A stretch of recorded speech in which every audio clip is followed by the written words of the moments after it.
ஓம் சாந்தி 30/7/2025 காலை முரளி. ஓம் சாந்தி. பாப்தாதா மதுபன். பாபா சொல்றாங்க, இனிமையான குழந்தைகளே, மாயை எதிரி உங்கள் முன்னால் இருக்கிறது. ஆகையினால் தங்களை மிகவும் பாதுகாத்து கொள்ள வேண்டும்ட்டு பாபா சொல்றாரு.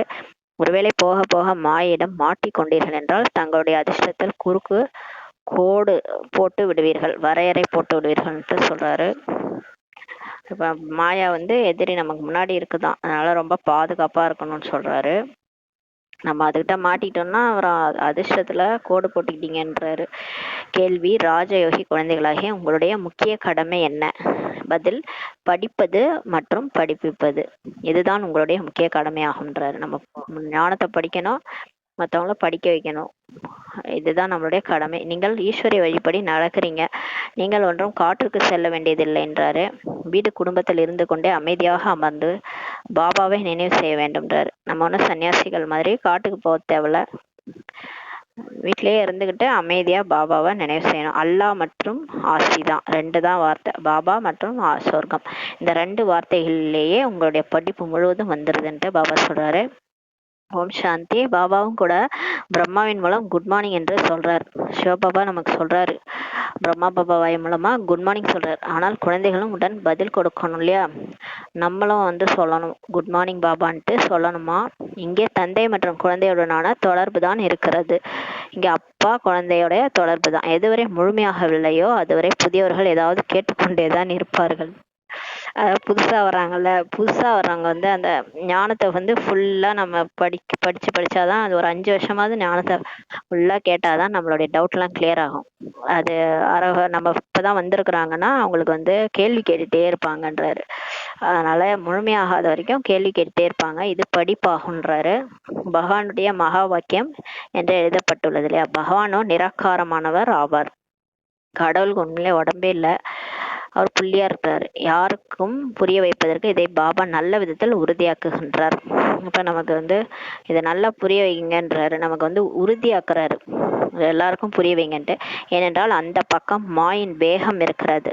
ஆனா ஒரு பக்கம் ஃபுல் ஃபோர்ஸ்ல மாயா உலகம் மாயை ஆட்கொண்டிருக்குது. எல்லாரும் மாயை பக்கம் தான் இருக்கிறாங்க. மாயோட வேகம் ஒரு பக்கம் இருக்குது. இங்கே அந்த விஷயமே இல்லைன்றாரு. இங்க நம்ம சென்டருக்கு வந்தோம்னா அந்த மாயையுடைய வேகம்லாம் இருக்காது. இங்க அந்த விஷயமே இருக்காது. யாரெல்லாம் கல்பத்துக்கு முன்னால் ஆசி எடுத்திருந்தார்களோ அவர்கள் தாங்களாகவே வந்து விடுவார்கள் என்று பாபா புரிய வைக்கிறார். நம்ம ஒன்றும் முயற்சிலாம் கஷ்டப்பட்டு செய்யணும்னு அவசியம் இல்லை. தானாவே யாரெல்லாம் ஆசி எடுத்தாங்களோ அவங்க வந்துருவாங்கன்றாரு. இன்னார் வெளியேறி விடக்கூடாது, இவரை பிடித்து வைக்க வேண்டும் என்பதெல்லாம் கிடையாதுன்றார் பாபா. போறாங்கன்னா விட்டுடுங்க, பிடிச்சிலாம் வைக்க வேணாம், தானா வந்துருவாங்கன்றார். சென்டருக்கு தேடி வந்துருவாங்க. போகிறார்கள் என்றால் போகட்டும்ட்டு பாபா சொல்றாரு.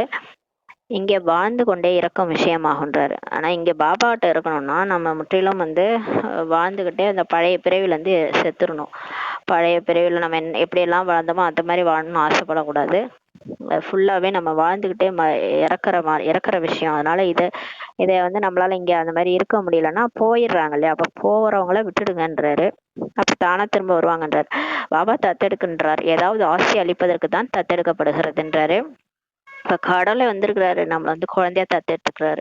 இப்போ ஒருத்தவங்க யாராவது தத்தெடுக்கிறாங்கன்னா ஏதாவது கொடுக்கறதுக்கு தானே தத்தெடுப்பாங்க. பணக்காரர் சின்ன குழந்தைய தத்தெடுக்கிறாருன்னா அவர் அந்த ஆசையை அந்த குழந்தைக்கு தான் கொடுப்பாங்க இல்லையா? அந்த மாதிரி பாபாவும் நம்மள தத்தெடுத்துக்கிறாருன்னா ஏதோ கொடுக்கதான் தத்தெடுத்துக்கிறாருன்னு சொல்றாரு. குழந்தைகள் ஆஸ்தியின் ஆசையில் தான் தாய் தந்தையரிடம் வராங்க. செல்வந்தர்களின் குழந்தைகள் ஏழைகளிடம் எப்போதாவது தத்தெடுக்கப்படுவார்களா என்னன்னு சொல்லி கேட்கிறாரு. பணக்காரன் குழந்தைகள் ஏழைகள் வீட்டுல போய் தத்தெடுக்கப்படுவாங்களா? இல்லை இல்லையா? அந்த மாதிரி நம்ம இப்ப பாருங்க, நம்ம ஏழையா இருக்கிறோம், நம்மள கடவுள் அவர் பணக்காரர், அவர் நம்மள தத்தெடுக்கிறார். இவ்வளவு செல்வம் சொத்துக்கள் போன்ற அனைத்தையும் விட்டு விட்டு எப்படி செல்வார்கள்? செல்வந்தர்கள் தான் தத்தெடுப்பார்கள். பணக்காரங்க தான் இல்லாதப்பட்ட குழந்தைங்களை தத்தெடுப்பாங்க. ஏழைகள் போய் யாரையும் தத்தெடுக்க மாட்டாங்கன்றார். பாபா நமக்கு சொர்க்கத்தின் ராஜ்யத்தை கொடுக்கின்றார் என்பதை இப்போது நீங்கள் தெரிந்துள்ளீர்கள். ஏன் நாம் அவருடையவர்களாக ஆகக்கூடாது? இப்ப கடவுளே வந்திருக்கிறாரு, நம்மளெல்லாம் தத்தெடுத்து சொர்க்கத்தையே கொடுக்குறான்னு சொல்றாருன்னும் போது ஏன் நம்ம அவருடைய ஆகக்கூடாதுன்ட்டு சொல்றாரு. ஒவ்வொரு விஷயத்திலும் ஆசை என்பது இருக்கத்தான் செய்கிறது. எல்லாருக்குமே ஒவ்வொரு விஷயத்திலும் பாத்தீங்கன்னா ஆசைன்னு இருக்குதுதான் இல்லையா? எந்த அளவுக்கு அதிகமாக படிக்கிறார்களோ அந்த அளவுக்கு அதிகமாக ஆசை இருக்கும்ட்டு பாபா சொல்றாரு. இப்போ நம்ம எந்த அளவுக்கு நம்ம அதிகமாக படிக்கிறோமோ அந்த அளவுக்கு அதிகமாக ஆசை இருக்கும். அது வெளி உலகத்தில் சொல்கிறார் பிறகு அதிகமாக படிக்கிறவங்களுக்கு அதிகமாக ஆசை இருக்குன்றார். எல்லையற்ற ஆசையை கொடுப்பதற்காக பாபா நம்மை தத்தெடுத்திருக்கின்றார் என்பதை நீங்களும் தெரிந்துள்ளீர்கள். இப்போ பாபா நம்மளை எதுக்கு தத்தெடுத்துருக்காருன்னா எல்லையற்ற ஆஸ்தி. எல்லையற்ற ஆஸ்தினா அடுத்தடுத்த பிறவி நம்ம எடுக்க போறோம் இல்லையா, அந்தந்த பிறவிகள்லாம் நம்ம வந்து இந்தந்த பதவி அடையணும், இப்படி இப்படி வாழணும், அவ எங்க போய் எப்படிலாம் வாழ போறோம், அதுக்கு என்னென்ன நமக்கு தேவையோ எல்லாத்தையும் கொடுக்க வந்திருக்கிறாரு. உங்கள் அனைவரையும் 5000 ஆண்டுகளுக்கு முன் போலவே மீண்டும் தத்தெடுத்துக்கிறேன் என்று பாபா சொல்றார் நம்மள. பாபா நாங்கள் தங்களுடையவர்கள் என்று நீங்களும் சொல்றீங்க, நம்மளும் சொல்றோம். போன கல்பத்துல இப்படிதான் பாபா வந்து என்னை தத்தெடுத்தாரு. பாபா நாங்க உங்களுடையங்கன்னு சொல்றோம். 5000 ஆண்டுகளுக்கு முன்பு கூட தங்களுடையவர்களாக ஆகியிருந்தோம்ட்டு நம்ம சொல்றோம் பாபாட்ட. நடைமுறையில் எவ்வளவு பிரம்மகுமார் குமாரிகள் இருக்கிறீங்கன்றாரு, அப்பயே சொல்றாரு. ஆனா இப்போ எவ்வளவு பேர் வந்துட்டாங்க. பிரஜாபிதாவும் கூட பெயர் பெற்றவராக இருக்கிறார். எதுவரை சூத்திரன்ல இருந்து பிராமணாக ஆகவில்லை அதுவரை தேவதைகளாக ஆக முடியாதுன்றாரு. அதாவது நம்ம அந்த கலியுக வாழ்க்கையில வாழ்ந்துட்டு கலியுக சூத்திரனாகவே இருந்தோம்னா நம்ம வந்து தேவதை ஆக முடியாது. நம்ம வந்து எப்போ சென்டருக்கு போறோம், சென்டர்ல கால் எடுத்து வைக்கிறோம், யோகா பண்றோம், பிகே ஆகிறோமோ, தன்னை பிகேன்னு எப்போ நம்ம சொல்லிக்கிறோமோ, எல்லா நடைமுறைகள் அந்த என்னென்ன நம்ம ஸ்ரீமத் கொடுக்குறாங்களோ எல்லாம் ஃபாலோ பண்றோமோ, அப்பதான் நம்ம வந்து தேவதைகளாக ஆக முடியும். அது வரைக்கும் தேவதைகளா ஆக முடியாது. சிலர் சென்டர் பக்கமே வரமாட்டாங்க, அப்படியே வெளியில இருந்துட்டு முயற்சி, அவங்களாம் தேவதைகளா ஆக முடியாதுன்றார். நாம் சூத்திரர்களாக இருந்தோம், இப்போது பிராமணர்களாக ஆகியிருக்கிறோம், பிறகு தேவதைகளாக ஆக வேண்டும் என்ற இந்த சக்கரம் உங்களுடைய புத்தியில் சுற்றி கொண்டிருக்கிறதுன்ட்டு பாபா சொல்றாரு.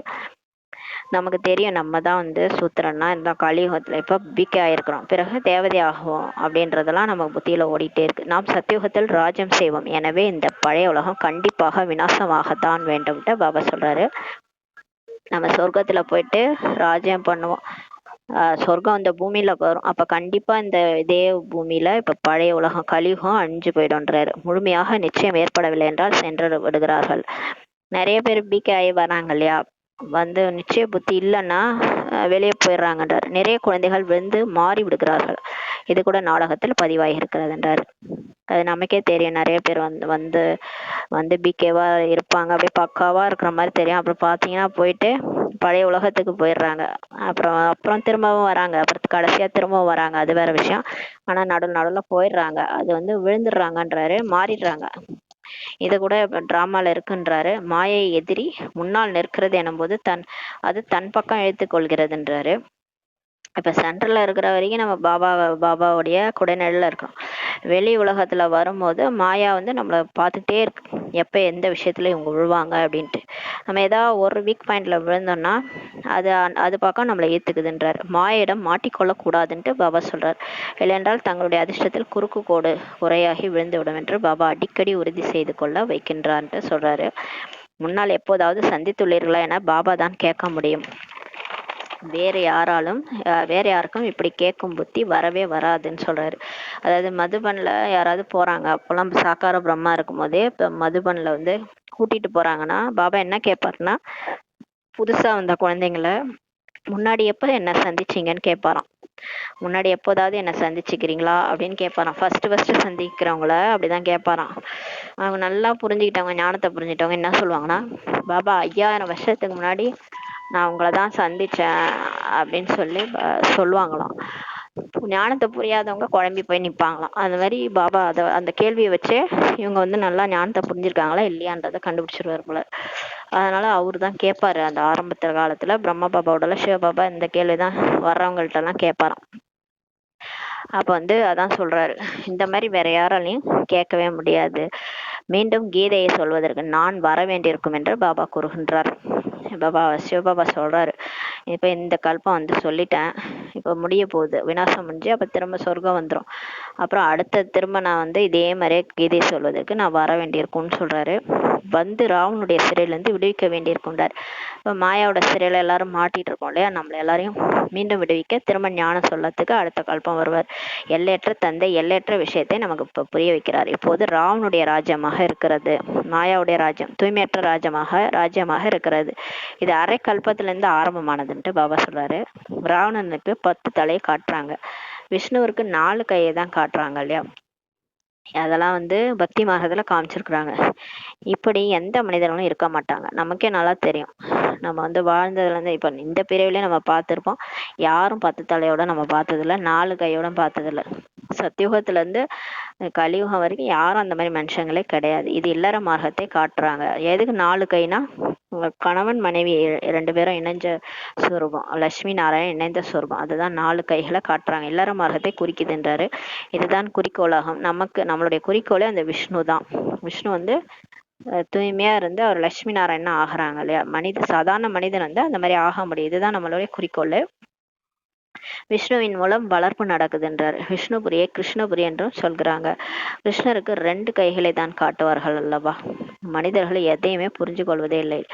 விஷ்ணுபுரியவே கிருஷ்ணபுரின்னு சொல்றாங்களாம். கிருஷ்ணருக்கு 2 கை தான் இருக்கு, விஷ்ணுக்கு 4 கை இருக்குல்ல. அதனால இதெல்லாம் புரிஞ்சுக்கிறது இல்லைன்றாரு. பாபா ஒவ்வொரு விஷயத்தையும் நமக்கு புரிய வைக்கிறார். அவை அனைத்தும் பக்தி மார்க்கமாகும்ட்டு பாபா சொல்றாரு. இப்போது உங்களுக்கு ஞானம் இருக்கிறது. உங்களுடைய குறிக்கோளே நரனிலிருந்து நாராயண ஆகிறது தான் சொல்றாரு. இந்த கீதை பாடசாலையே ஜீவன் முக்தியை அடைவதற்காகத்தான் ஆகும். அப்ப இதெல்லாம் எதுக்கு நம்ம பாபா இத்தனை சென்டர் ஓபன் பண்ணி இத்தனை கீதா பாடசாலை ஓபன் பண்ணியிருக்காருன்னா, மனுஷனை தேவதையா மாத்துறதுக்கு தான், ஜீவன் முக்தி அடையிறதுக்காகன்றாரு. கண்டிப்பாக பிராமணர்கள் வேண்டும். இந்த ருத்ர ஞான யஜ்ஞம் படைக்கிறாரு கடவுளே வந்து, இது ருத்ர ஞான யஜ்ஞம் ஆகுன்றார். அதுல பிராமணர்கள் தேவைன்றார். சிவனை ருத்ரன் என்று சொல்றாங்க. ஞான யஜ்ஞம் கிருஷ்ணருடையதா அல்லது சிவனுடையதா என்று இப்போது பாபா நம்மள கேக்குறாரு. இந்த ஞான யஜ்ஞம், ருத்ர ஞான யஜ்ஞம் சொல்றோம். அப்ப சிவனை தான் ருத்ரன் சொல்றோம் இல்லையா. அப்ப ஞான யஜ்ஞம் கிருஷ்ணர் படைக்கிறாரா இல்ல சிவன் படைக்கிறாரான்ட்டு கேக்குறாரு. சிவனை தான் பரமாத்மா என்று தான் சொல்கிறார்கள். சிவனை என்ன சொல்றாங்க, சிவன் கோயில் எல்லாம் பாத்தீங்கன்னா பரமாத்மான்னு எழுதியிருக்கும்.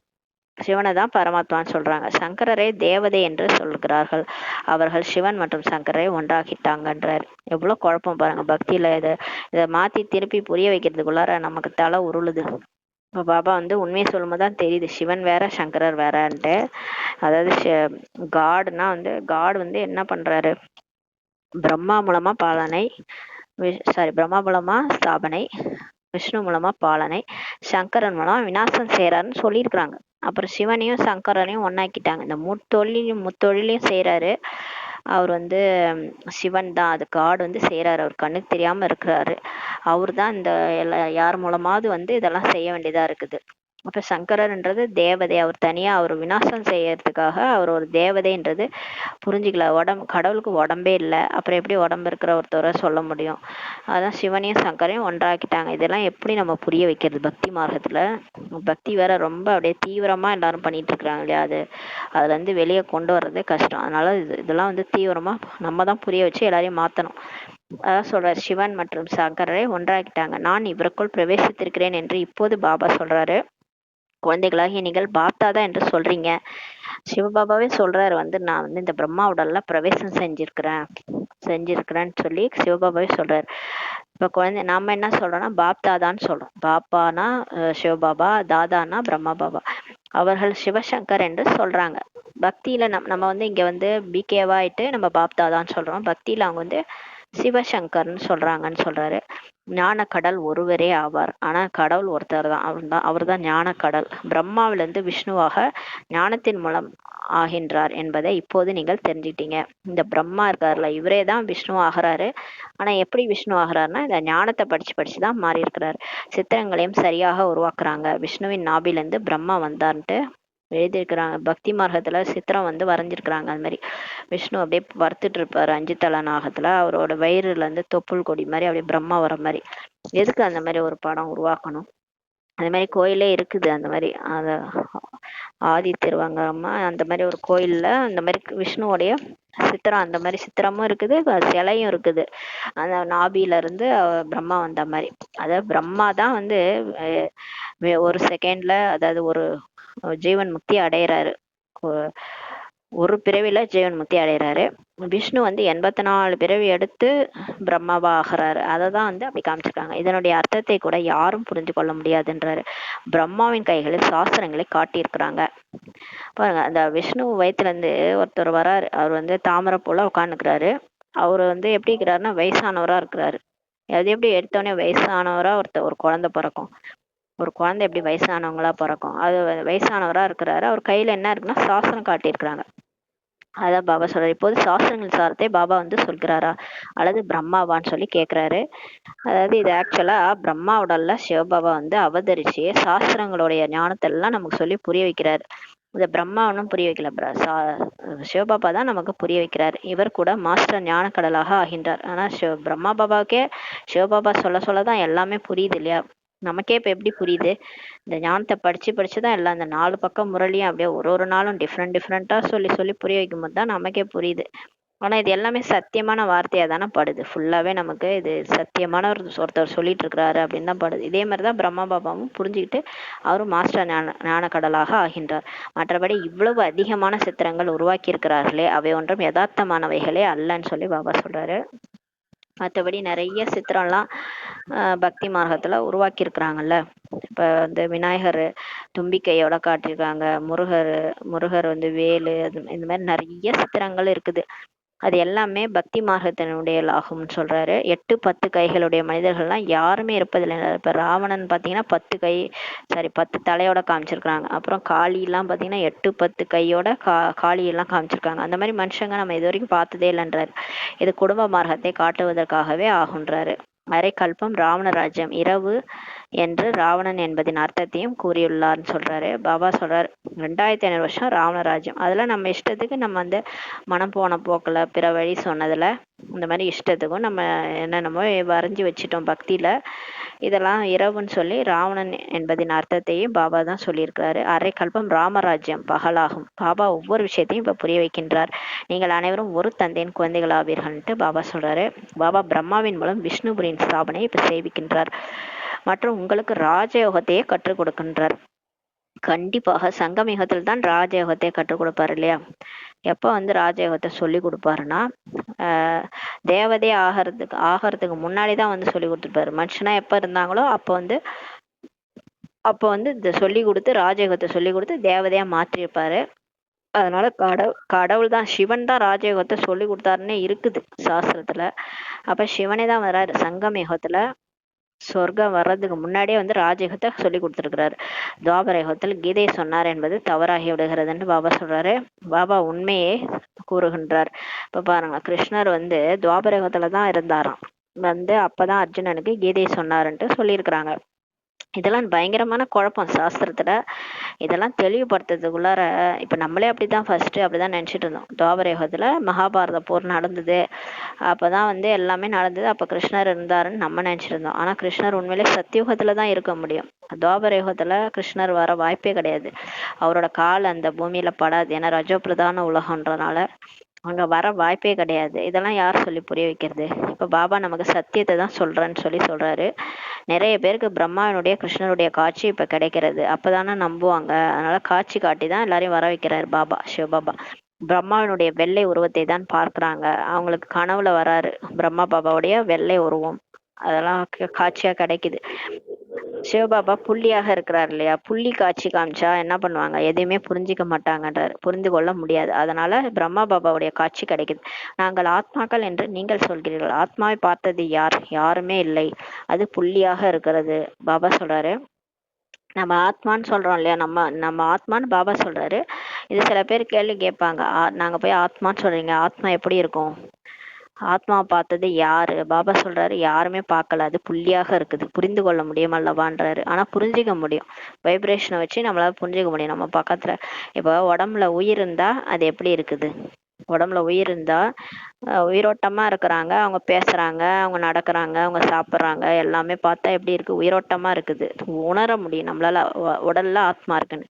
இப்ப அந்த உடல்ல ஆத்மா இல்லைன்னா அது எப்படி இருக்கு? ஜடம் மாதிரி செத்து போன உடம்பு, டெட் பாடின்னு சொல்றாங்க இல்லையா? அப்ப பாருங்க, அதுல இருந்து உணர முடியுது. ஆத்மா வந்து வைப்ரேஷன் மூலமா தான் நம்மளால உணர முடியும். ஆத்மான்றது ஒரு உயிர், அது உடம்புல இருக்கிற வரைக்கும் நம்மளால உணர முடியும். அது போயிடுச்சுன்னா அவ்வளவுதான், அது டெட். அந்த சவம் வந்து அந்த உடல் வந்து சவமாயிடுது. இதெல்லாம் புரிஞ்சுக்க முடியலவான்றார். யார் எந்த பாவனையில் யாருடைய பூஜை செய்கிறார்களோ அவர்களுக்கு அந்த காட்சி ஏற்படும்ன்றாரு. பக்தி மார்க்கத்துல அவங்கள வந்து எப்படி நம்ம வந்து ஞானத்தை புரிய வைக்கிறது, என்ன பண்றது? அவங்க எல்லாமே அப்படி தலைக்கீழா புரிஞ்சு வச்சிருக்காங்க இல்லையா? அதனால பாபா அவங்க யாரை வழிபடுறாங்களோ அந்த காட்சியை காட்டுறாரு. அந்த மாதிரி காட்சி தான் அவங்களுக்கு ஏற்படும்ன்றாரு. ஒருவேளை வேறு எந்த ரூபத்தையாவது பார்த்தார்கள் என்றால் குழம்பி விடுவார்கள்னு சொல்றாரு. இப்போ அனுமானுடைய பூஜை செய்தார்கள் என்றால் அவர்களுக்கு அவரே தான் காட்சியாக தெரிவார். இப்போ ஹனுமான் பைத்தியமா அனுமனையே கும்பிட்றாங்க. வாரம் வாரம் செவ்வாய்க்கிழமை போயிடுறாங்க அனுமனுக்கு போய் அந்த வெண்ணெயை பூசிட்டு வராங்க அனுமன் கோயில்ல போயிட்டு. அப்படின்னா அப்ப அனுமானை தான் அவங்க பார்க்கணும்னு ஆசைப்படுறாங்க. அவங்க பதிலா வேற ஏதாவது முருகர் காட்சி காமிச்சா அவங்களுக்கு என்ன, அவங்களுக்கு ஒண்ணுமே புரியாது. ஏன்னா நம்ம அனுமனையே கும்பிட்டோம், இனிமேல் முருகர் காட்சி கிடைக்குதுன்னு குழம்பிடுவாங்க இல்லையா. அதனால அதே காட்சி தான் அவங்களுக்கு கிடைக்கும்ன்றாரு. கணேசனின் பூஜாரியாக இருந்தால் அவர்தான் தெரிவார், நான் உங்களை எவ்வளவு செல்வந்தராக மாற்றினேன். இதெல்லாம் சொல்லிட்டு திடீர்னு நம்மள்ட்ட வந்துட்டார். என்ன எவ்வளவு செல்வந்தரா உங்களை மாற்றியிருந்தேன், என்னதான் பண்ணீங்க அவ்வளோ காசையும் கேட்குறாரு. நம்ம இவ்வளோ பணக்காரரை நம்மளை மாத்தி இருந்தாராம். வைர வைடூரியங்களால் ஆன மாளிகைகள் இருந்தன ஒரு காலத்துல சொர்க்கத்துல. எப்படியெல்லாம் உங்களை வச்சிருந்தேன், பாலாட்டி பாலூட்டி சீராட்டி தாளாட்டி எப்படியெல்லாம் உங்களை வந்து இந்த ஞானத்தால் நிரப்பி புத்தியில நிரப்பி கொண்டு போய் விட்டேன் இல்லையா. வைர வைடூரியங்களால் ஆன மாளிகைகள்லாம் இருந்தன, உங்களுக்கு அளவிட முடியாத செல்வம் இருந்தது இல்லையா. பாபா சொல்றாரு அவ்வளவு செல்வம் கொட்டி கிடந்தது சொர்க்கத்துல, நீங்கள் இப்போது அவை அனைத்தையும் எங்கே இழந்தீர்கள் அப்படின்னு கேக்குறாரு. அப்பா வந்து பையன்கிட்ட காசை கொடுத்துட்டு எங்கடா போட்ட காசை அப்படின்னு கேட்பாங்கல்ல. என்னடா ஒரு 2000 கொடுத்தனே போன மாசம், என்னடா பண்ண அப்படின்னு கேட்பாங்கல்ல. அந்த பையன் திருன்னு முழிப்பான். அந்த மாதிரி நம்ம திருன்னு முழிக்கிறோம், நமக்கும் புரியல, நம்ம மறுபிறவி எடுத்து எடுத்து வந்து இப்படி கிடக்குறோமா. நம்மள்ட்ட போய் கேக்குறாரு. இப்ப என்ன கேக்குறாரு, நீங்கள் இப்போது அவை அனைத்தையும் எங்க இழந்தீங்கன்னு கேக்குறாரு. என்ன பண்ணீங்கன்ட்டு பாபா கேக்குறாரு. இப்போது நீங்கள் ஏதும் இல்லாதவர்களாக ஆகிட்டீங்க. பாபா சொல்றாரு, நீங்க எப்படி இருந்தீங்க தெரியுமா, மாட மாளிகையில தங்க மாளிகையில வைர வைடூரியங்கள்ல உட்காந்துருந்தீங்க. இப்ப ஏன் இப்படி ஆயிட்டீங்க, எதுவும் இல்லாதவங்களா ஆகிட்டீங்கன்றாரு. பிச்சை எடுத்து கொண்டு இருக்கிறீங்க அப்படின்றாரு. கடன் வாங்கி வாங்கி இந்த கலியுகத்துல கடன் வாங்கி வாங்கி என்ன பண்ணிட்டு இருக்கோம், பிச்சை எடுத்துட்டு இருக்கிறோன்றாரு. பாபா சொல்லலாம் அல்லவான்னு சொல்லி கேக்குறாரு. பாபா வந்திருக்கிறார், நாம் மீண்டும் உலகத்திற்கு எஜமானர்களாக ஆகின்றோம் என்பதை குழந்தைகளாகி நீங்கள் இப்போது புரிஞ்சுக்கிட்டீங்கன்றாரு. இப்ப வந்துட்டாரு. ஐயோ என் குழந்தைங்கலாம் பிச்சை எடுக்குது, நான் எப்படியெல்லாம் வச்சுட்டு போயிருந்தேன், இப்ப எல்லாம் பிச்சை எடுக்குதுன்ட்டு திரும்ப நம்மள உலகத்துக்கு எஜமானர்களா ஆக்கிறதுக்கு வந்திருக்கிறாரு அப்படின்னு நம்ம புரிஞ்சிட்டோம். இந்த நாடகம் ஆரம்பம் முடிவும் இல்லாமல் உருவாக்கப்பட்டுள்ளது, இது இப்படியேதான் நடக்குதுன்றாரு. எப்படி இருந்தனா இப்படி ஆயிடுச்சுன்ற மாதிரி நம்மளும் தேவதையா இருந்து திரும்ப வந்து இந்த மாதிரி ஆகி பிச்சைக்காரனாகி திரும்ப தேவதையாகி இப்படியேதான் நம்ம நடந்துட்டு இருக்குது. இந்த நாடகம் உருவாக்கப்பட்டிருக்கின்றார். ஒவ்வொருவரும் நாடகத்தில் அவரவருடைய நடிப்பை நடித்து கொண்டிருக்கிறாங்க. இப்ப எல்லாருமே அவங்கவுங்க பாட்டு வரிசைக்கிரமமா இருக்குது. ராஜா ராணி கூட இங்க அப்படிதான் இருக்கிறாங்க. ராஜா ராணி பிரஜைகள்ன்ட்டு அப்படியே எல்லாரும் அங்கங்க அவங்கவுங்க நடிப்பை நடிச்சிட்டு இருக்கிறாங்க. சிலர் ஒரு சரீரத்தை விட்டுவிட்டு சென்று மற்றொன்றை எடுக்கிறாங்க. இதுல அழுவதற்கான விஷயம் என்ன இருக்குதுன்றாரு. பாபா அவர் ஈஸியா சொல்லிடுறாரு. அவர் சாட்சியா இருந்து பாக்குறாருல மேல இருந்து. யாராவது இறந்துட்டாங்கன்னா என்ன சொல்றாரு, அவங்க பாட்டு முடிஞ்சிடுச்சு அந்த வீட்டுல, அதனால அந்த அந்த வீட்டை விட்டுட்டு வேற ஒரு இடத்துல போயிட்டு அங்க போய் பாட்டு நடிக்கணும், அதனால சீக்கிரமா உடம்ப விட்டுட்டு தான் போய் ஆகணும், வேற வழி கிடையாது. அதனால அவங்க வந்து அவங்க போயிட்டு அந்த அந்த பிறவியில முடிச்சுட்டு அடுத்த பிறவிக்கு போய் நடிக்க போயிட்டாங்க. இதுல ஏன் நீங்க அழுகுறீங்கன்னு கேக்குறாரு. நம்ம வந்து இங்க என்ன பண்றோம், நாடகத்துல நடிக்க வரோம்னு சொல்லிட்டு ஊன்றி போய் நடிக்க ஆரம்பிச்சிட்டோம். ஊன்றி நடிக்க ஆரம்பிச்சு அந்த கேரக்டராவே மாறிட்டோம். நடிக்க வந்த கேரக்டராவே மாறி என்ன ஆயிட்டோம், அழுதுட்டு உட்காந்துருக்குறோம் இங்க வந்து. அதனால இப்ப ஏன் அழுவுறீங்கன்னு கேக்குறாரு. இது மாதிரி பாபா வந்து கேட்டுட்டு இருக்காரு. சத்தியுகத்தில் ஒருபோதும் அழுவதில்லை, ஆனா சத்தியுகத்துல சொர்க்கத்துல யாரும் ஒருபோதும் இந்த மாதிரி அழமாட்டாங்க. இப்போது நீங்கள் மோகத்தை வென்றவர்களாக ஆகி கொண்டிருக்கிறீங்கன்ட்டு பாபா சொல்றாரு. சொர்க்கத்துல இந்த மாதிரி யாரும் அழமாட்டாங்க. இப்ப நம்ம பற்றை வென்றவர்களாக அந்த மாதிரி ஆகிட்டு இருக்கோம். இப்ப ஞானம் புரிஞ்சிருச்சு இல்லையா. ஞானம் புரிஞ்சதுனால இப்ப நம்ம வந்து பற்றை வென்றவர்களா ஆகிட்டு இருக்கிறோம். நமக்கு தெரியும் அங்கங்க இப்ப யாராவது இறக்குறாங்கன்னா அவங்க அந்த பாட்டு முடிஞ்சிடுச்சு, அவங்க அதனால வேற பாட்டு நடிக்க போறாங்க. நமக்கு இருக்கிற பாட்டை நம்ம நடிச்சுட்டு நம்ம கிளம்பணும். நம்ம பாபா ஒருத்தரை தான் ஆதாரமா வைக்கணும் அப்படின்றத இப்ப நம்ம புரிஞ்சிட்டோம். இந்த லட்சுமி நாராயணன் போன்றவர்கள் மோகத்தை வென்ற ராஜாக்கள் ஆவாங்கன்னு சொல்றாரு. அங்கே மோகமே இருப்பதில்லை. சொர்க்கத்துல பற்றே யார் மேலேயும் இருக்காது. எல்லாரு கூடயும் இருப்பாங்க, ஆனா அன்பா இருப்பாங்க. ஆனா யார் மேலேயும் பற்று வச்சு இவங்க இருந்தாதான் நான் இருப்பேன், இவங்களை நான் விட மாட்டேன் அப்படிலாம் புடிச்சு வச்சிருக்க மாட்டாங்க. யார் மேலேயும் வீடு மேலேயோ அந்த உடம்பு மேலேயோ எது மேலேயும் பற்று இருக்காது. அதெல்லாம் யூஸ் பண்ணுவாங்க, ஆனா அது வந்து பற்றற்ற நிலையில எல்லாத்தையும் யூஸ் பண்ணுவாங்க. எல்லாரு கூடயும் இருப்பாங்க, சந்தோஷமா இருப்பாங்க, ஆனா யாரையுமே புடிச்சு வச்சிருக்க மாட்டாங்க. அந்த மாதிரி பற்றற்ற நிலை அங்க இருக்கும். பாபா அநேக விதமான விஷயங்களை புரிய வைத்துக் கொண்டே இருக்கிறார். இப்ப பாபா நமக்கு எல்லாமே புரிய வைக்கிறார். பாபா நிராகாரமானவராக இருக்கிறார் இல்லையா. மனிதர்கள் அவரை பெயர் ரூபத்துல இருந்து விடுபட்டவர் என்று சொல்லிட்டாங்க. ஆனா என்ன சொல்லிட்டாங்க, பக்தியில அவருக்கு பேரும் கிடையாது ரூபமும் கிடையாதுன்ட்டாங்க. ஆனா லிங்கம் வச்சு பூஜை செய்றாங்க. பேர் சிவன் வச்சுட்டாங்க. வெளியில அல்லான்னு பேர் வச்சுட்டு பேர் ரூபத்துக்கு அப்பாற்பட்டவன்னு சொல்றாங்க. இது எப்படிதான் என்னதான் அவங்க என்னதான் எல்லாம் வந்து பேசுறாங்க, ஆனா புரிஞ்சு பேசுறாங்களா என்னன்னே தெரியல. உலகத்துல எல்லாருக்கும் புத்தி அவுட் ஆயிடுச்சு, அந்த மாதிரி இருக்கிறாங்கன்றாரு. ஆனால் பேர் ரூபத்துல இருந்து விடுபட்ட பொருள் ஏதாவது இருக்கிறதா என்னன்னு சொல்லி இப்ப கிராஸ் கேள்வி கேட்கிறாரு. அவர் வந்து உண்மையே பேசுறவர் சிவன். அவர் வந்து கேக்குறாரு, என்னதான் புரிஞ்சுதான் பேசுறீங்களா, என்னதான் நீங்களாம் அப்படின்னு கேக்குறாரு. பக்தி பண்ணி பண்ணி சுத்தமா அவுட் ஆயிடுச்சு அவங்களுக்கு. யார் என்ன சொன்னாலும் அப்படியே நம்பிடுறது. கேக்குறாரு, பேர் ரூபத்துல இருந்து விடுபட்ட பொருள் ஏதாவது இருக்குதா என்ன? இப்போ ஒரு சேர் இருக்கு, அதுக்கு பேர் இருக்குது இல்லையா, உருவம் இருக்குது இல்லையா? அப்ப எனக்கு என்ன பேரெல்லாம் உருவம் இல்லைன்ட்டீங்க அப்படின்னு கேக்குறாரு. கடவுளுக்கு பேரும் இல்ல உருவம் இல்லைன்னு சொல்றீங்க, அவர் இல்லைன்னு நினைச்சீங்கன்னா அவரை பத்தி தப்பு தப்பா சொல்லிக்கிறீங்களா? அவர் இருக்கிறாரு, அவருக்கு எல்லாம் தெரியும், அவர் சத்தியமானவர் சிவன். என்னமோ என்னை பத்தி இஷ்டத்துக்கு சொல்லி நிக்கிறீங்க அப்படின்னு சொல்லி கேக்குறாரு நம்மள. ஹே பகவான், ஓ இறை தந்தை என சொல்றாங்க அல்லவா. ஆனா எல்லாம் வாழற வரைக்கும் வாழறாங்க, எல்லாம் கூட இருக்கிறாங்க. ஆனா ஐசியூல இருக்கும்போது ஏதாவது உடம்பு சரியில்லை, ஐசியூல அட்மிட் ஆயிட்டா உடனே யாரும் ஞாபகம் வரல, கடவுள் தான் ஞாபகத்துக்கு வராரு. கடவுளே அப்படின்னு கூப்பிடுறாங்க, காட்ஃபாதரேன்னு கூப்பிடுறாங்க இல்லையா? அப்புறம் பேர் வச்சு தானே கூப்பிடுறீங்க. அப்புறம் என்ன பேர் இல்லை நான் சொல்லிட்டு இருக்கிறீங்க, பேர் இல்லாதவரை எதுக்கு கூப்பிடுறீங்கன்னு கேட்குறாரு. எனவே பேர் ரூபம் இருக்கிறது அல்லவா. பாபா வந்து கிராஸ் கேள்வி இப்போ கேட்டுனுக்கிறாரு நம்மள. எல்லாம் இது மாதிரி எதுக்கு இஷ்டத்துக்கு சொல்லிட்டு இருக்கிறீங்கன்றார். எனவே பேர் ரூபம் இருக்கிறது அல்லவா. லிங்கத்தை சிவபரமாத்மா சிவபாபா என்றதான் சொல்றாங்க இல்லையா. இப்ப லிங்கம் கூட லிங்கம் வந்து கோயில்ல இருக்கு, அது என்னன்னு சொல்றீங்க? சிவன் தானே சொல்றீங்க, சிவபாபான்னு தானே சொல்றாங்க. சிவ தந்தையேன்னு பாட்டெல்லாம் பாடுறீங்க, உண்மையில தந்தை தானே அவரு, உண்மையிலே அப்பா தானே அவரு. அப்ப அப்பான்னு தெரியுது இல்லையா, ஆத்மா உண்டே அப்பா தான் அவரு. பாபா அவருக்கு கண்டிப்பாக குழந்தைகளும் இருப்பார்கள் அல்லவா. அப்பானா அவங்க கண்டிப்பா குழந்தைகள் இருப்பாங்க இல்லையா. நிராகாரமானவரை நிராகாரமான ஆத்மா தான் பாபா என்று சொல்கிறதுன்றாரு. இப்ப அப்பா வந்து பரம்பிதா பரமாத்மா, அவரு புள்ளியா இருக்கிறாரு. அவரை தான் வந்து அந்த ஆத்மா வந்து நினைக்குது, அவரு ஆத்மா தான் அப்பான்னு சொல்லுதுன்றாரு. கோயிலுக்கு சென்றீர்கள் என்றால் அவரை சிவபாபா என்று தானே சொல்வீர்கள். சரி, சிவன் கோயிலுக்கு போறீங்க, சிவ தந்தை தானே சொல்றீங்க. பிறகு வீட்டிற்கு வந்து தந்தையும் பாபா என்று சொல்றாங்க. கோயில்ல கடவுளையும் அப்பான்றீங்க, வீட்டுக்கு வந்து இங்க இருக்கிற அந்த சரீரத்தினுடைய அப்பாவையும் அப்பான்றீங்க. அர்த்தத்தை புரிஞ்சு கொள்வதே இல்லைன்றாரு. எதுக்கு நம்ம கோயில்ல போய் அந்த லிங்கத்தை போய் அப்பான்னு சொன்னோம்? கொஞ்சமாவது யோசிச்சு பாத்தீங்களா? எதுக்கு நம்ம கோயில்ல போய் லிங்கத்தை அப்பான்னு சொன்னோம்? வீட்டுல இருக்கிறவனையும் அப்பான்னு சொல்றோம், கோயில்ல இருக்கிறவரையும் அப்பான்னு சொல்றோம், எதுக்கு சொன்னோம் அப்படின்னு கொஞ்சமாவது யோசிச்சு பாருங்கன்றாரு. அப்ப புரிஞ்சிடும், நான் ஆத்மா, என்னுடைய அப்பா வந்து பரம்பிதா பரமாத்மான்றது. இப்படிலாம் பாபா வந்து யோசிக்க சொல்றாரு பாருங்க. நாம் அவரை ஏன் சிவபாபா என்று சொல்கிறோம்? பாபா பெரிதிலும் பெரிய படிப்பை 2 வார்த்தைகளை இப்ப படிப்பிக்கின்றார், அல்லாஹ் மற்றும் ஆஸ்தி. பாபா வந்து புரிய வைக்கிறார். இப்போ எப்படியெல்லாம் புரிய வச்சா குழந்தைகள் புரிஞ்சுக்குவாங்க, சுத்தமா அவுட் ஆயிடுச்சு அவங்களுக்கு, ஞானமே போயிடுச்சுன்ட்டு நமக்கு வந்து புரிய வைக்கிறார். இப்ப பெரியதிலும் பெரிய படிப்பை நமக்கு எப்படி ஈஸியா 2 வார்த்தையில படிப்பிக்கிறார் பாருங்க. மேடிசின்னு ஒரு புக் இருக்கும், அதை வச்சு பசங்க கடைசி டைம்ல படிச்சுட்டு போய் எக்ஸாம் எழுதும். அந்த மாதிரி நமக்கு பாபா மேடிசி பண்ணி கொடுக்குறாரு. ஈஸியா 2 வார்த்தையில சொல்றாரு. என்ன சொல்றாரு? அல்லாஹ் மற்றும் ஆஸ்தி, அவ்வளவுதான். பாபாவை நினைக்கணும், சொர்க்கத்தை நினைக்கணும். அல்லாவை நினைவு செய்தீர்கள் என்றால் ராஜ்யம் உங்களுடையதுன்றார். கடவுள் யாருன்னு தெரிஞ்சுக்கிட்டீங்க, நம்பிட்டீங்கன்னா கண்டிப்பா அவரை நினைக்க ஆரம்பிச்சீங்கன்னா உங்க கையில சொத்து, உங்களுக்கு சொத்து கண்டிப்பா உண்டு. அப்பாவே புரிஞ்சுக்கலாம், எப்படி அப்பா சொத்து கொடுப்பாரு? அப்பாவே புரிஞ்சுக்காம சொத்து மட்டும் என்ன எப்படி சொத்து கொடுப்பாரா? கொடுக்க மாட்டாரு. அப்பாவை நம்பணும், அப்பாவை நம்பினாதான் சொத்து கொடுப்பாரு இல்லையா.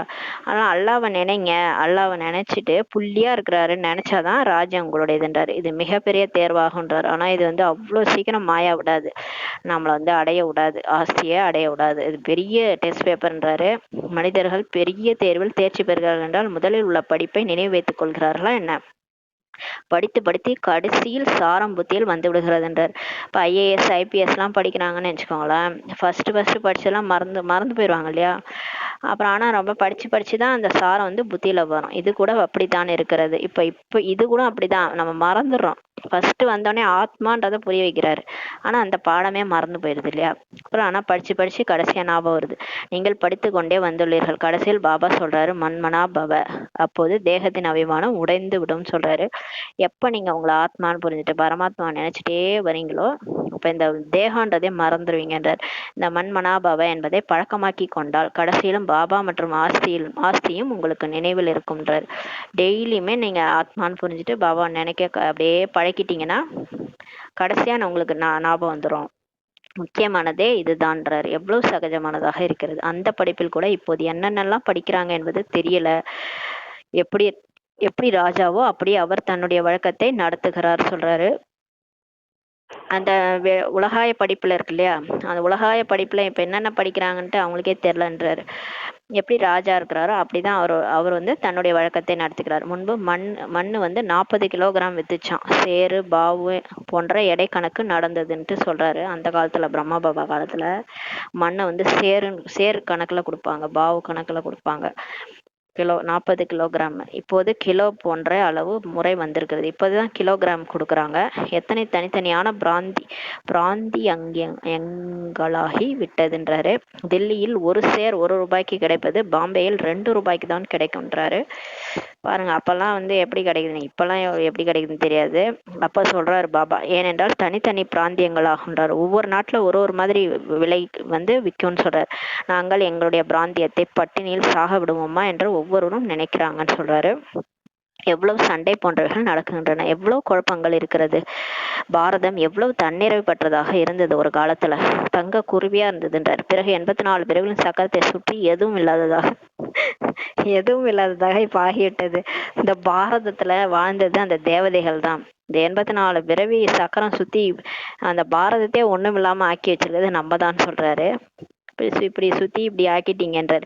வைரத்தை போன்ற வாழ்வு கிடைத்தும் சோழிகளைப் போல வீணடித்தார் என்று சொல்லப்படுகிறது.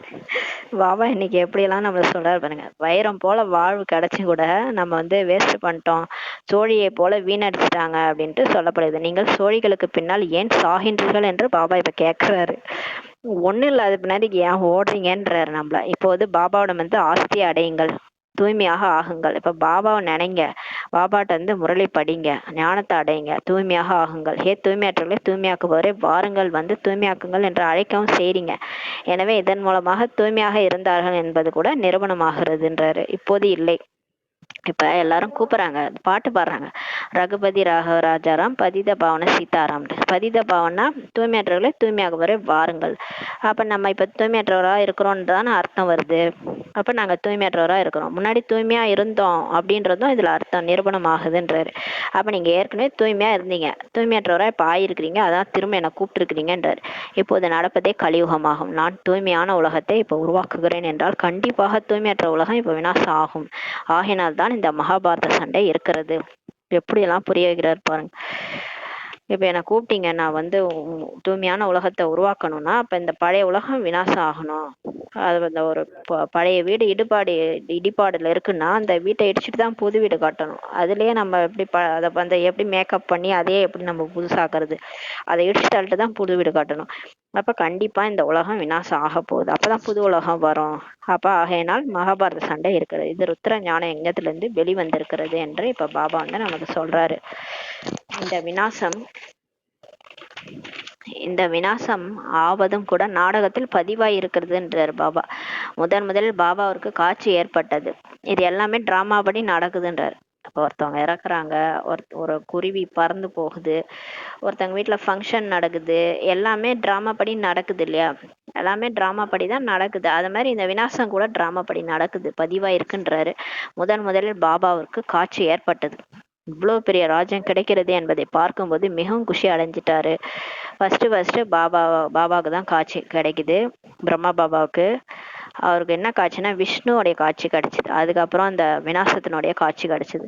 அந்த விஷ்ணு அவருடைய ராஜ்யம், சொர்க்க ராஜ்யம் காட்சியா கிடைக்குது. அதை பார்த்தோன்னே குஷி அடைஞ்சிட்டாரு.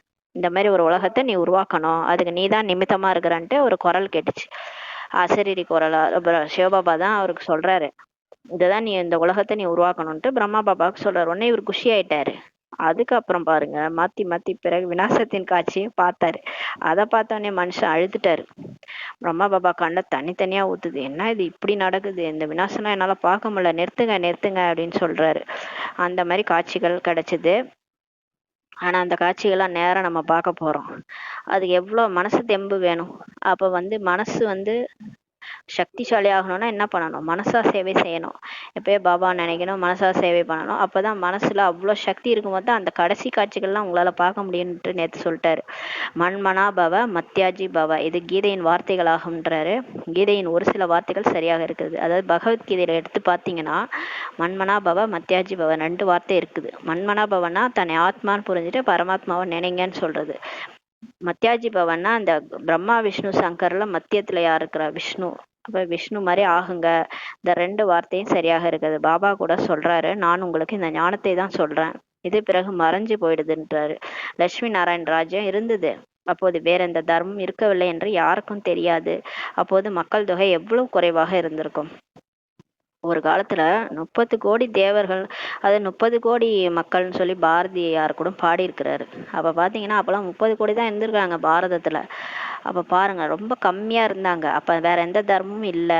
லட்சுமி நாராயண் ராஜ்யம் இருக்கும்போது, அதாவது துவாபர யுகத்துக்கு முன்னாடி வெறும் இந்துக்கள் தான் இருந்துக்கிறாங்க, முஸ்லீம்லாம் வரவே இல்லை. அப்ப அதுக்கு முன்னாடி வெறும் அதுக்கு முன்னாடி பாத்தீங்கன்னா 2500 வருஷம் வெறும் சொர்க்கம் தான் இருந்திருக்கு. அப்ப வெறும் லட்சுமி நாராயண் ராஜ்யத்துல கொஞ்சம் பேர் தான் இருக்காங்க, மற்ற தர்மமே கிடையாது. அப்ப மக்கள் தொகை பாருங்க எவ்வளவு கம்மியா இருந்திருக்கும். 9 லட்சம் பேர் தான் ஆரம்பத்திலே இருந்திருக்காங்க. இப்போது எவ்வளவு அதிகமாயிடுச்சு. இது மாற வேண்டும்ன்றாரு. இவ்வளவு பேர்லாம் இருந்தா அவங்களுக்கு சாப்பிட குடிக்க தண்ணி கூட கிடைக்காது, இருக்க இடமும் கிடைக்காது. அதான் பஞ்சம் பட்னின்னு கடைசி காலம் கஷ்டமா தான் இருக்கும். இப்ப எவ்வளவு அதிகமாயிடுச்சு. இது மாறணும்ன்றாரு. விநாசமும் கண்டிப்பாக ஏற்பட வேண்டும், மகாபாரத சண்டையும் நடக்க வேண்டும்ன்றாரு. ஏன்னா அப்பதான் அந்த 5 விகாரம் அழியும். 5 விகாரம் எப்படி அழியும்? 5 விகாரம் எல்லாம் இருக்கிற வரைக்கும் ஆத்மால ஸ்டோரா இருக்கிற இந்த விகாரம்லாம் போகவே போகாது. ஃபுல்லா போனாதான் அந்த ராவணன் அழிஞ்சாதான் முழு உலகமும் சொர்க்க பூமியா மாறும். பகவானும் கண்டிப்பாக வந்திருப்பார் அல்லவா?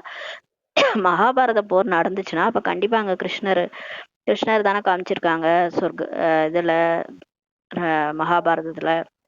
அப்ப பாண்டவர்கள் கூட கடவுள் இருந்திருக்கிறார் இல்லையா? அப்ப இங்கேயும் மகாபாரத சண்டை நடக்கும்போது கடவுளும் கண்டிப்பா வந்திருப்பார் அல்லவான்றாரு. இங்க கடவுள்னு சொல்றது நம்ம சிவனை சொல்றோம். சிவ ஜெயந்தி கொண்டாடுகிறோம் என்றால் சிவபாபா என்ன செய்தார் அதையும் தெரிந்து கொள்ளவில்லை. இப்ப சிவ ஜெயந்தி கொண்டாடுறாங்க, எதுக்கு அவரு கொண்டாடுறாங்க? அவர் என்ன பண்ணாரு அதையும் தெரிஞ்சுக்கல. இப்போது பாபா புரிய வைக்கிறார், கீதை மூலம்தான் கிருஷ்ணரின் ஆத்மாவுக்கு ராஜ்யமே கிடைத்ததுன்ட்டு இப்ப பாபா புரிய வைக்கிறார். கிருஷ்ணர் கீதையை சொல்லல, அந்த கீதையை சிவன் சொன்னாரு. அதை கேட்டுதான் கிருஷ்ணருக்கே ராஜ்யம் கிடைத்ததுன்னு சொல்றாரு. கீதையை தாய் தந்தை என்று சொல்லப்படுகிறது. எல்லா சாஸ்திரங்களுக்கும் தாய் கீதைன்னு சொல்றாரு. அதன் மூலம் நீங்கள் மீண்டும் இப்ப தேவதை ஆகிறீங்க. இந்த கீதை ஞானத்தை கேட்க கேட்கதான் நீங்க தேவதை ஆகிறீங்க. ஆகையால் கிருஷ்ணர் கீதையை சொல்லவில்லை என்று படத்திலும் காட்டப்பட்டுள்ளது. கிருஷ்ணர் கீதை ஞானத்தின் மூலம் ராஜயோகத்தை கற்றுக்கொண்டு இப்படி ஆனார். இதெல்லாம் எவ்வளவு தைரியம் தான் நம்ம போய் வெளியில சொல்லணும். அந்த அளவுக்கு சக்தி இருந்தாதான் நம்ம சொல்ற ஞானம் வெளியில எல்லாருக்கும் புரியும். ஏன்னா எல்லாரும் கிருஷ்ணன் தான் கீதையை சொன்னார்ன்ட்டு நம்பிட்டு இருக்கிறாங்க வெளி உலகத்துல. அதுதான் உண்மைன்னு நினைச்சிட்டு இருக்கிறாங்க. ஆனா உண்மையிலே கீதையை கேட்டுதான் கிருஷ்ணர் ஆனாருன்றது யாருக்கும் தெரியாது. ராஜயோகத்தை பயின்று கற்றுக்கொண்டுதான் கிருஷ்ணராவே ஆனாரு அப்படின்றது யாருக்கும் தெரியாது. இது நாளை மீண்டும் கிருஷ்ணராக ஆவார். அதே கிருஷ்ணர் தான் இப்ப நாளைக்கு திரும்ப கிருஷ்ணரா ஆவார். இந்த கீதையை படிச்சு அவர்கள் சிவபாபாவுக்கு பதிலாக கிருஷ்ணர் பேரை போட்டுட்டாங்க. ஒரே ஒரு தப்பு தான் நடந்துடுச்சு. துவாபர யுகத்துல வியாசர் என்ன பண்ணிட்டாரு, மகாபாரதம் எழுதுறன்ட்டு கிருஷ்ணர் கீதையை சொன்னாருன்ட்டு எழுதிட்டாரு.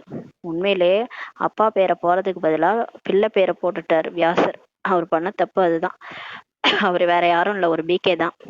அவர் பண்ண தப்ப அவரே தானே சரி பண்ணணும். அதுக்குதான் பாபா இப்ப எல்லாரும் நம்ம பண்ண தப்ப நம்மளே சரி செய்ய வைக்கிறார். நம்ம வாயாலேயே நம்மளே உண்மையை சொல்லி கடைசியா புரிய வைக்கணும். அவரை நினைச்சு சக்தி எடுத்து நம்ம பண்ண தப்ப நம்மளே சரி பண்ணணும். அதுக்குதான் டிராமால எல்லாம் இப்படி அமைஞ்சிருக்குது. அதனாலதான் நம்ம அனுபவிக்கிறோம். இப்ப பாருங்க, நம்ம சொன்னா யாரும் கேட்க மாட்டாங்க. அந்த அளவுக்கு நம்ம பக்தியை பரப்பி விட்டுட்டோம். இப்ப பக்தி முழு வீச்சுல நடக்குது. ஆனா பக்தியை விடுங்கன்னா யாரும் விட மாட்டாங்க. ஏன்னா ஆரம்பிச்சதே நம்ம தான்.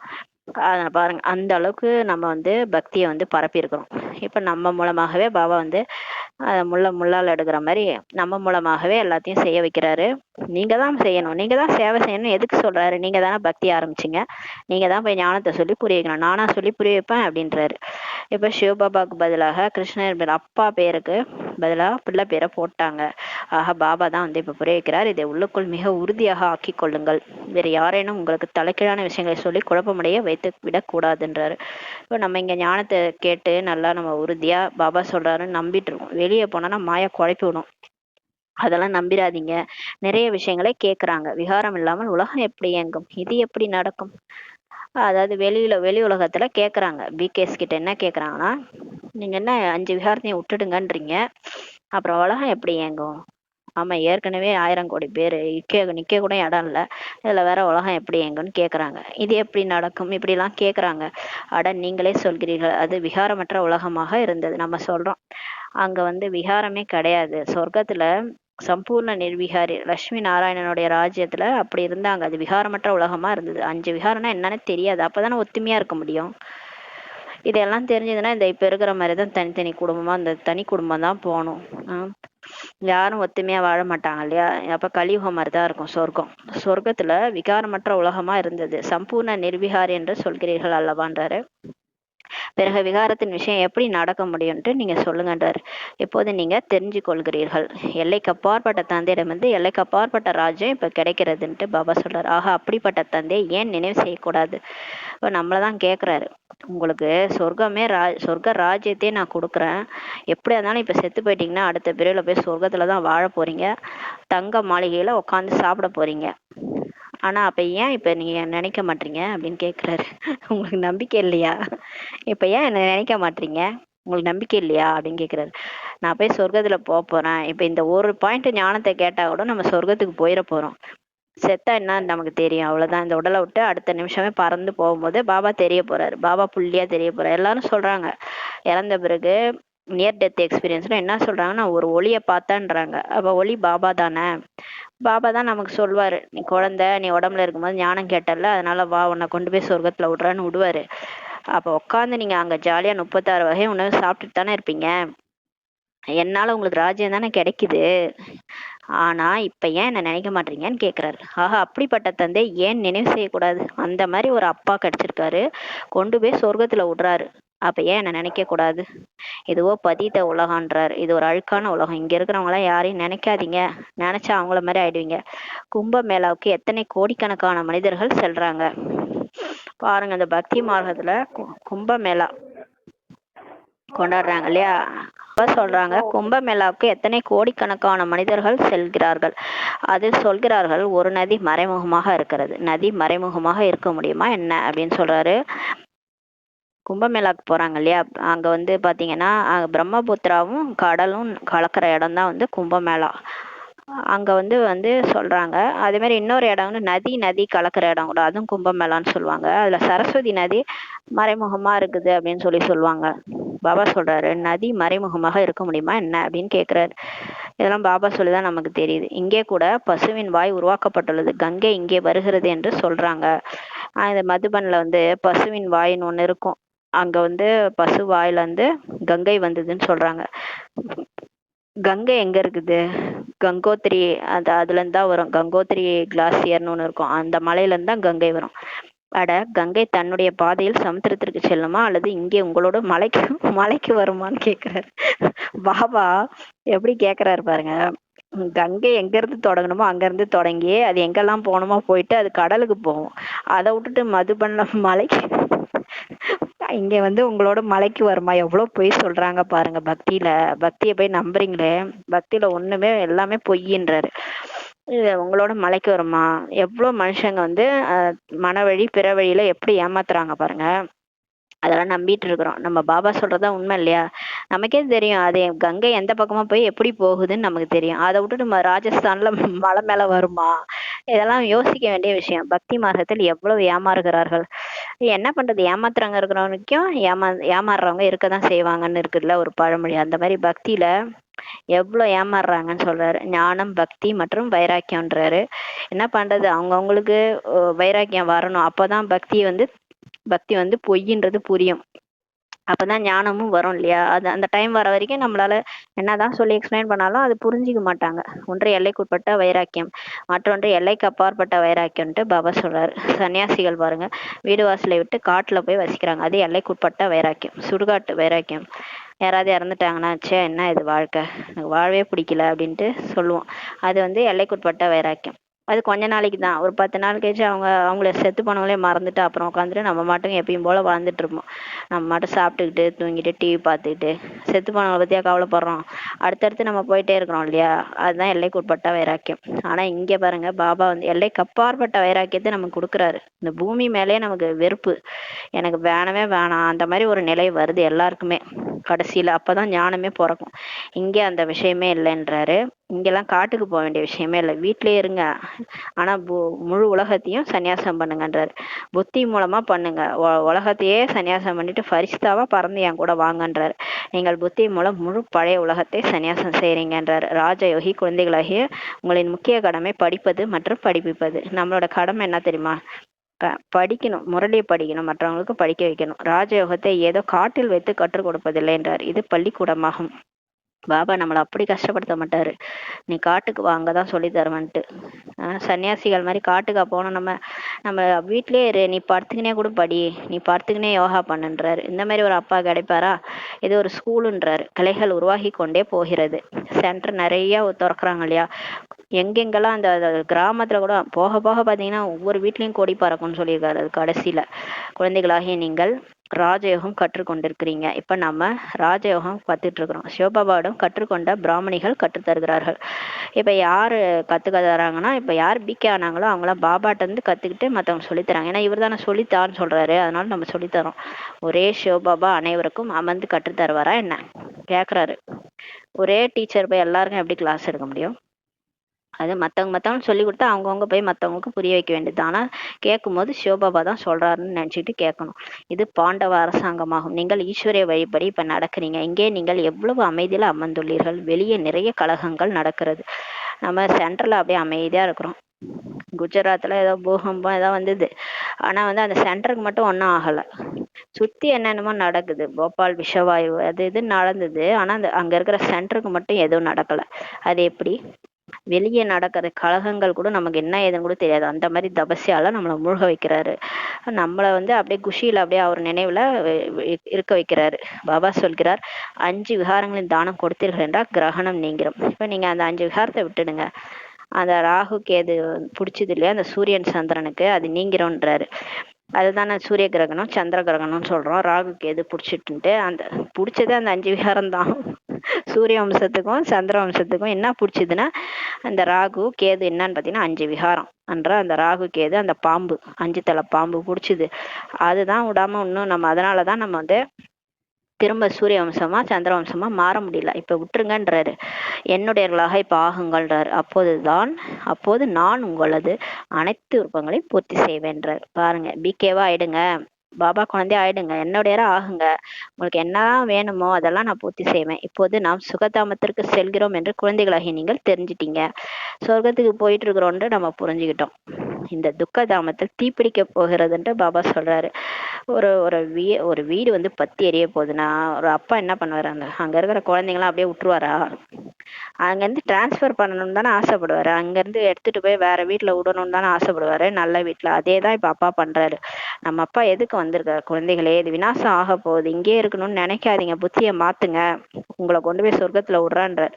குழந்தைகள் விநாசத்தின் சாட்சாத்காரமும் பார்த்துருக்குறாங்க. நிறைய பேருக்கு ஆரம்ப காலத்துல பிரம்மா பாபாவுடைய கிட்டக வந்தாலே காட்சி கிடைக்கும்.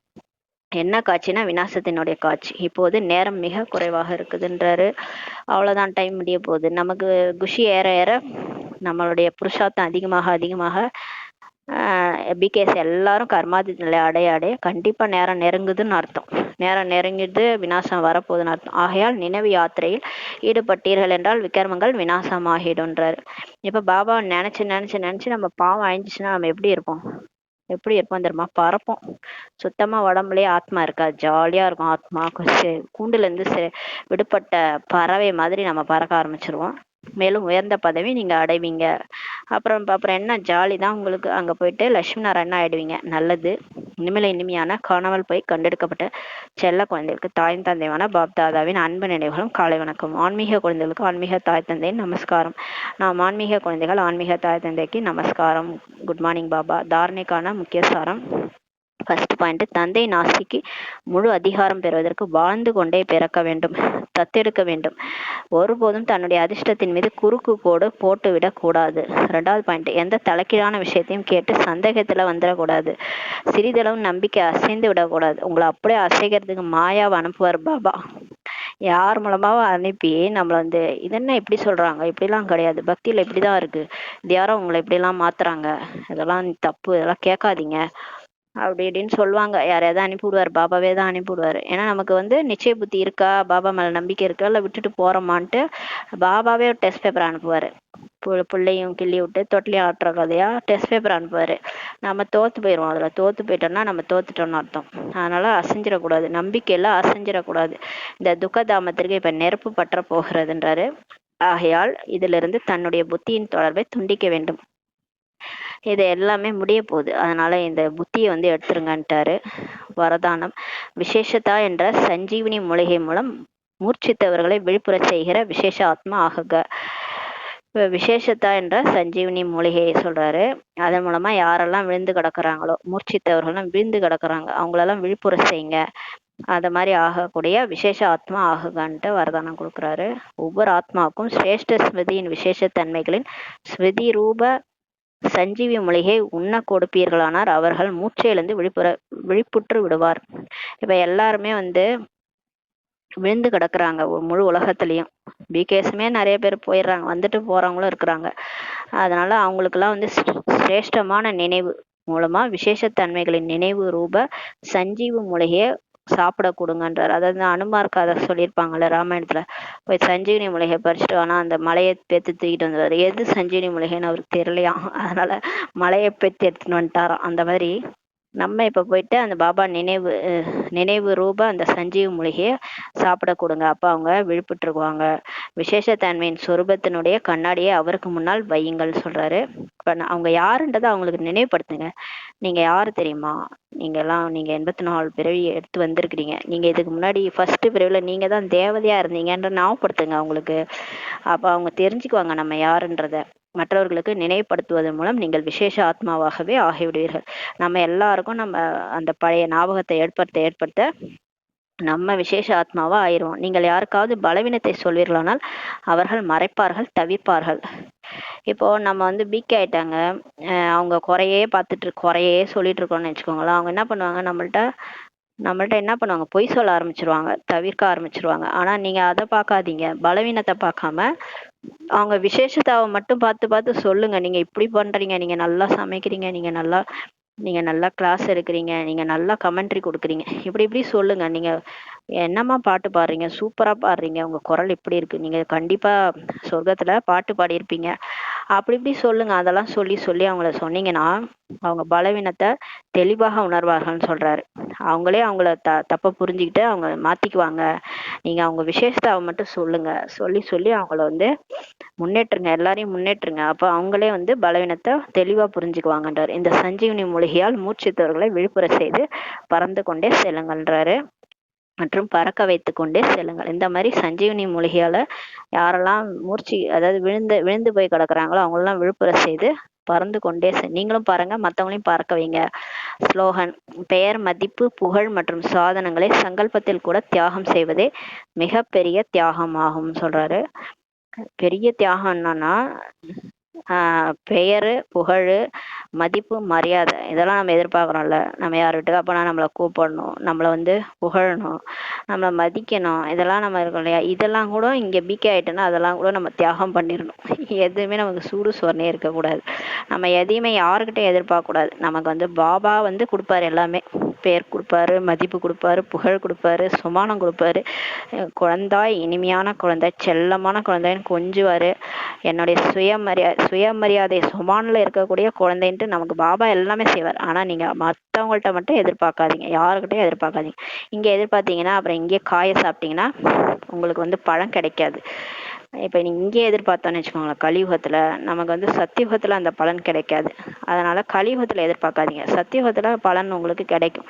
அதனால இங்க இந்த பெயர், மதிப்பு, புகழ் மற்றும் சாதனங்கள்ன்றது நமக்கு வந்து இந்த ஃபோனு, ஃபேனு, இது அதாவது லைட் இருந்தால் தான் நான் யோகா பண்ணுவேன். ஃபோன் இருந்தால் தான் நான் வந்து சேவ் பண்ணுவேன். அப்புறம் நான் வந்து ஃபேன் இருந்தால் தான் நான் உட்காந்து யோகா பண்ணுவேன். அது டிவி, வாஷிங் மிஷின் இதெல்லாம் இருந்தால் தான் என்னால் சேவையே பண்ண முடியும். அப்படி இப்படின்னு நம்ம அந்த சாதனங்கள் மேலே நம்ம அதை சங்கல்பத்தில் கூட அதை வந்து தியாகம் செய்யணும். எண்ணத்திலால கூட எதுவுமே இது இருந்தால் தான் இது இருந்தால் தான் எதையுமே நம்ம நம்பக்கூடாது. எதையுமே ஆதாரம் வைக்கக்கூடாது. ஏன்னா அது ஒரு காலத்தில் செயலிழந்து போயிடும் இல்லையா? மனுஷங்களே கூட வரமாட்டாங்க. இந்த சாதனமாக கூட வரப்போகுது நம்ம கூட எதுவுமே கூட வராது கடைசியில். அதனால நீங்கள் அதை கூட தியாகம் பண்ணிடணும். அதுதான் மிகப்பெரிய தியாகமாகும்ன்ட்டு பாபா சொல்கிறாரு. அவ்யக்த இஷாரா சங்கல்பங்களின் சக்தியை சேமித்து சிரேஷ்ட சேவைக்கு கருவியாகுங்கள். நிமித்தமாகியுள்ள குழந்தைகள் விசேஷமாக தன் ஒவ்வொரு சங்கல்பத்தின் மீது கவனம் கொடுக்கணும். இப்போ யாரெல்லாம் கருவியாக பாபா வச்சிருக்கிறாரோ அவங்க மூலமாக தான் அவங்கள தான் சேவை பண்ணவே வைக்கிறாரு. அவங்க கண்டிப்பாக வந்து அவங்க எண்ணத்தின் மீது கவனம் வைக்கணுன்றாரு. ஏன்னா எண்ணத்துல தான் நம்ம தவறு பண்ணக்கூடாது. ரொம்ப ஜாக்கிரதையா இருக்கணும். வார்த்தையை செயல்ல கூட ஓரளவுக்கு சரி பண்ணிடலாம். ஆனா எண்ணத்தை நம்மளால சரி பண்ண முடியாது. ஏன்னா அது எமர்ஜ் ஆயிடும். ஒருத்தவங்களை எப்படி பார்த்தோமோ அதே மாதிரியே பார்ப்போம் இல்லையா? அதே எண்ணம் தான் நமக்கு வரும். அதனால அந்த சங்கல்பம் மீது கவனம் கொடுக்கணும். யார் கருவியா இருக்கிறாங்களோ அந்த குழந்தைகள் சொல்றாரு. உங்களுக்கு விகல்பமற்ற வீணானவே அல்லாத சங்கல்பங்களாக இருக்கும்போது புத்தி சரியாக நிர்ணயம் செய்யும். இப்ப நமக்கு புத்தியில வீண் எண்ணமே இல்லை, விகல்பமும் இல்லை. அந்த மாதிரி நம்மளுடைய எண்ணம் வந்து நல்ல எண்ணங்களா இருக்கும்போது நம்மளோட பகுத்தறியும் சக்தி நல்லா வேலை செய்யும். முடிவெடுக்கும் சக்தி நல்லா வேலை செய்யும். இல்லைன்னு நினச்சிக்கோங்களா, குழம்புவான். இதை சூஸ் பண்ணலாமா, இது நல்லதா, இது கெட்டதா, இது நான் தேர்ந்தெடுக்கலாமா இல்லை வேணாமா. ஏன் நமக்கு குழப்பம் வருதுன்னா நம்ம புத்தியிலே ஒரே கரப்ஷன் இருக்குதுன்னு அர்த்தம். அதனால தான் நமக்கு முடிவெடுக்கக்கூடிய சக்தியே வரலை. அதனால புத்தியில இந்த வீணானவை விகல்பமற்ற சங்கல்பங்கள்லாம் இருக்கக்கூடாதுன்றாரு. அது யாரு மெயினா வந்து பாபா கருவியா வச்சிருக்கிறவங்க குழந்தைங்கள்ல அந்த மாதிரி இருக்கக்கூடாதுன்றாரு. சென்ட்ரல்ல நிர்வாகியா இருக்கிறவங்க அவங்களாம் தெளிவா இருந்தாதான் அவங்களால முடிவெடுக்கவே முடியும். அதனால சொல்றாரு, நிர்ணயம் சரியாக இருக்குமானால் நிவாரணமும் சகஜமாக செய்வீங்க. இப்ப முடிவெடுக்கக்கூடிய சக்தி உங்களுக்கு கரெக்டா இருந்ததுன்னா கரெக்டா தெளிவா முடிவெடுக்கிறீங்க. அந்தந்த டைமுக்கு இதான் கரெக்ட், இதான் சொல்யூஷன்ட்டு முடிவெடுக்கிறீங்கன்னா நிவாரணமும் சகஜமா நீங்க செய்வீங்க. நிவாரணம் செய்வதற்கு பதிலாக நீங்களே காரணம் என சொல்வீர்களானால் உங்களுக்கு பின்னால் உள்ளவர்களும் கூட ஒவ்வொரு விஷயத்திலும் காரணம் சொல்லிக்கொண்டே இருப்பாங்கன்றாரு. பாருங்களேன், அதாவது எல்லாத்துக்கும் சொல்யூஷன் தான் கண்டுபிடிக்கணும். அதை விட்டுட்டு ரீசன் சொல்லிட்டே இருக்கக்கூடாது. ஒரு பிரச்சனைனா அதுக்கு என்ன சொல்யூஷன் அதை நம்ம சொல்லணும். நம்மளே வந்து சொல்யூஷனை சொல்லாம ஒரு ரீசனையே சொல்லிட்டு இருக்கிறோம். இப்போ சேவைக்கு வாங்கன்னு கூப்பிட்டா நம்ம ஏதாவது ஒரு ரீசன் சொல்றோம். எல்லாத்துக்கும் ஒரு ரீசன் சொல்றோம்னா நம்ம கூட நமக்கு பின்னாடி வர்றவங்களும் நம்மளை பார்த்தே தான் நம்மளை ஃபாலோ பண்ணுவாங்க. சூட்சமா நம்மளே தான் ஃபாலோ பண்ணுவாங்கன்றாரு. ஸ்தூலமா விடுங்க, சூட்சமா எல்லாரும் நம்மளே தான் பார்த்துட்டு இருக்கிறாங்க. நம்ம என்ன செய்யறோமோ அதே தான் மற்றவங்க செய்வாங்கன்றாரு. அதனால நீங்களே எல்லாத்துக்கும் ரீசன் சொன்னீங்கன்னா உங்க பின்னாடி வரவங்களும் எல்லாரும் ரீசன் சொல்லிட்டே தான் இருப்பாங்கன்ட்டு சொல்றாரு. ஓம் சாந்தி. நன்றி பாபா, நன்றி ராமா, நன்றி பரிவாரம். ஓம் சாந்தி.